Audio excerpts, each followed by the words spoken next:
তুমি শুধু ভিডিও দেখছো কিন্তু কাজ করছো না, একদিন এ কথার জন্যই শুধু আফসোস করবে। তুমি প্রতিদিন ভিডিও দেখছো কিন্তু কেউ তোমার ভিডিও দেখছে না, ভাবো তো কেন? একটা ফোন তোমার হাতে, কোটি টাকার সম্ভাবনা তোমার চোখের সামনে, তবুও তুমি কিছুই করছো না, কেন ভাই? আজকের এই ভিডিওটা শেষ পর্যন্ত দেখো। আমি কথা দিচ্ছি, যদি তোমার সত্যি সোশ্যাল মিডিয়ায় কিছু করার আগ্রহ থাকে, এই ভিডিওটা শেষ পর্যন্ত শুনলে তোমার ভেতরের ঘুমান্ত মন জেগে উঠবে। বন্ধুরা, তোমরা এখন দেখছো আন্তর্জাতিক জ্ঞান। এখানে বাস্তবতা নিয়ে কথা বলি, অভিজ্ঞতা নিয়ে কথা বলি, আর বলি সেই সমস্ত সত্য কথাগুলো যেগুলো অনেকেই বলতে চায় না কিন্তু সবাই শুনতে চায়। তাহলে এবার শুরু করা যাক। তুমি জানো এই পৃথিবীতে প্রতিদিন লক্ষ লক্ষ মানুষ ঘুম থেকে উঠে একটা কথাই ভাবে, আজ কিছু একটা করব, কিন্তু দিন শেষে একটা কথাই বলে, আজও পারলাম না।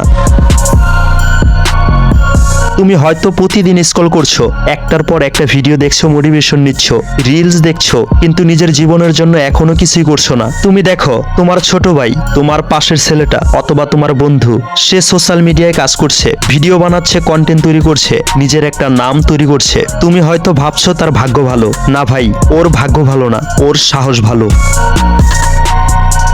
কারণ সে অন্তত শুরু করেছে, আর তুমি এখনো ভাবছো আমিও একদিন শুরু করব। কিন্তু সেই একদিন কথাটা যতদিন তোমার মুখে থাকবে, ততদিন তুমি শুধু দর্শক হিসাবেই রয়ে যাবে। এই পৃথিবীতে সফল মানুষদের সাথে ব্যর্থ মানুষের পার্থক্য একটাই, শুরু করার সাহস। তুমি জানো না তুমি কত বড় সম্ভাবনা নিয়ে জন্মেছো। তুমি জানো না তোমার মাথার ভিতর এমন চিন্তা আছে যেটা কোটি টাকার আইডিয়া হতে পারে। কিন্তু তুমি ভাবছো আমার তো কোনো অভিজ্ঞতা নেই, আমাকে তো কেউ সাহায্য করবে না। ভাই, একটা কথা মনে রেখো, যে নিজের পথ নিজে তৈরি করে নেয় তার জন্য অন্য কেউ রাস্তা দেখায় না, রাস্তা নিজে নিজেই তৈরি হয়ে যায়। তুমি কি জানো তুমি এখন যেই ফোন হাতে নিয়ে ভিডিও দেখছো, এই ফোন দিয়ে অনেকেই ইউটিউবে নিজের কেরিয়ার গড়ছে, কেউ কেউ ইনস্টাগ্রামে ব্যবসা করছে, কেউ কেউ টিকটকে নিজের ব্র্যান্ড বানাচ্ছে, কেউ কেউ ফেসবুক থেকে মাসে মাসে লক্ষ লক্ষ টাকা আয় করছে। তাহলে পার্থক্য কোথায়? তোমাদের দুজনের হাতেই তো একই ফোন, একই ইন্টারনেট। তাহলে সে সফল আর তুমি কেবল দর্শক কেন? কারণ সে চেষ্টা করছে আর এখনো তুমি ভাবছো। তোমার প্রথম ভিডিওটা হয়তো কেউ দেখবে না, প্রথম রিলস শূন্য ভিউজে যাবে, প্রথম শর্ট হয়তো ভাইরাল হবে না। কিন্তু মনে রেখো, কোনো সাফল্যের গল্পই একদিনে লেখা হয় না। তুমি আজ পড়ে যাবে, আগামীকাল উঠবে, আর পরের দিন দাঁড়াবে। এটাই সাফল্যের ধাপ। যে থেমে যায় সে হেরে যায়, যে চেষ্টা করে সে একদিন জিতে। মানুষ শুরুতে তোমাকে নিয়ে হাসবে, বন্ধুরা ঠাট্টা করবে, পরিবার বলবে এসব করে কি আর পেট চলবে? তুমি চুপ থাকো, তুমি কাজ চালিয়ে যাও। কারণ একদিন যখন তোমার ভিডিওতে লাখ লাখ ভিউজ আসবে, তোমার নামে মানুষ চিনবে, তোমার কাজ মানুষকে অনুপ্রেরণা দিবে, তখন সেই বন্ধুরাই এসে বলবে, ভাই আমি তোকে অনেক আগে থেকেই চিনতাম। তুমি আজও শুধুই যদি দেখে যাও, তাহলে কয়েক বছর পর তার প্রতিফলন দেখবে।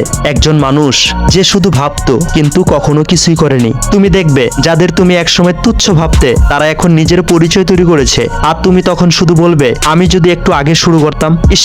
কিন্তু তখন অনেক দেরি হয়ে যাবে। তুমি অন্যের ভিডিও দেখবে, অন্যের সাফল্য দেখে হাতে তালি দিবে, কিন্তু নিজের গল্প বলার মতো কিছুই থাকবে না। ভাই, একটাই জীবন একবারই পাওয়া যায়। এই জীবনটা স্ক্রল করতে করতে শেষ করে দিও না। নিজেকে গর্ব করার মতো একটা কারণ দাও। আজ একটা ছোট্ট ভিডিও বানাও, আজ একটা স্ক্রিপ্ট লেখো, আজ একটা ছোট্ট চেষ্টা করো। আজকে তোমার এই ছোট্ট চেষ্টা, তুমি জানো না আগামীকাল তোমার জীবনের অনেক বড় সাফল্যের কারণ হয়ে যেতে পারে। তুমি যদি এখনই শুরু করো, এক বছর পর বদলে যাবে। তুমি নিজেকেই নিজে চিনতে পারবে না। তুমি বলবে আমি পেরেছি। কিন্তু তুমি যদি আজও শুধু ভাবতেই থাকো, তাহলে তুমি চিরদিন অন্যর ভিডিওতেই আটকে থাকবে। তুমি কি চাও তোমার নাম মানুষ মনে রাখুক? তাহলে আজ থেকেই শুরু করো। কারণ এই পৃথিবী কেবল সেই মানুষটাকেই মনে রাখে যে নিজের মতো করে বাঁচতে শিখেছে, যে নিজের পরিচয় নিজেই তৈরি করেছে। বন্ধুরা, মনে রেখো, তুমি যখন নিজের স্বপ্নের পথে হাঁটা শুরু করো, পুরো বিশ্ব তোমার পাশে দাঁড়ায়। তুমি শুধু শুরু করো, দেখবে একদিন এই দুনিয়া থেমে তোমার নাম বলবে। আর যদি সত্যি তুমি তোমার নিজের জীবনের পরিবর্তন আনতে চাও, তাহলে আজই একটা প্রতিজ্ঞা নাও। তুমি শুধু দেখবে না, তুমি নিজেও করবে। তুমি শুধু দর্শক না, তোমার দর্শকও তুমি বানাবে। তুমি দেখছো আন্তর্জাতিক জ্ঞান, যেখানে বাস্তবতা নিয়ে কথা বলা হয়, আর যেখানে প্রতিটা কথার ভেতরে লুকিয়ে থাকে তোমার জীবনের সত্য শিক্ষা।